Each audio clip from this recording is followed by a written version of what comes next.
Arsyeja pse Kurti edhe mas krejt çka po bën nga prilli i vitit 2025 në veçantë po gjithë historinë e tij po në këtë periudhë është se na s'kemi opozitë parlamentare. Opozita parlamentare nuk ekziston.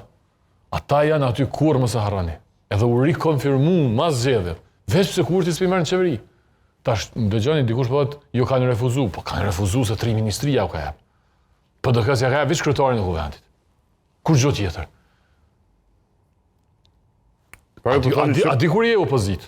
Kur ti refuzon me bashkëpunu me një parti tjetër ose një lider tjetër, jo pse si e pajtu për sasinë e pushtetit, madje as për llojin e qeverisjes.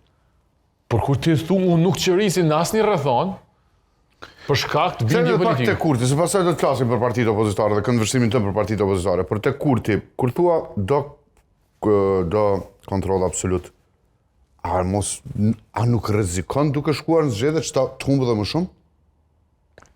Sepse realisht ajo çfarë po shihet është që po, qëndrimi i Kurtit është ose shkojmë në zgjedhje edhe një herë ose zgjidhni presidentin çfarë dua unë, mbi kriteret e mia.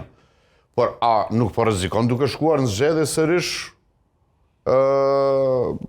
për një çështje që realisht për një president që ai kisha pas qef me rreziku, kisha pas qef me humb krejt.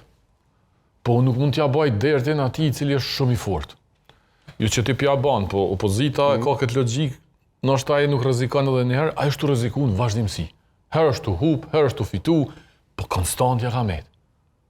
Në kohën e krizës se ka zgjedh krye prokurorin që se ka zgjedh për 5 vjet.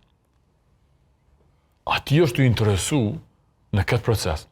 Përderisa partitë opozitare po shohin pej hapit në hap, ai tashme ka ndërtu qëllimin, që është kontrolli absolut, dhe po ndërton strategji dhe hapa taktik. 3 ati ka. Këta janë në mes strategjisë dhe taktikës.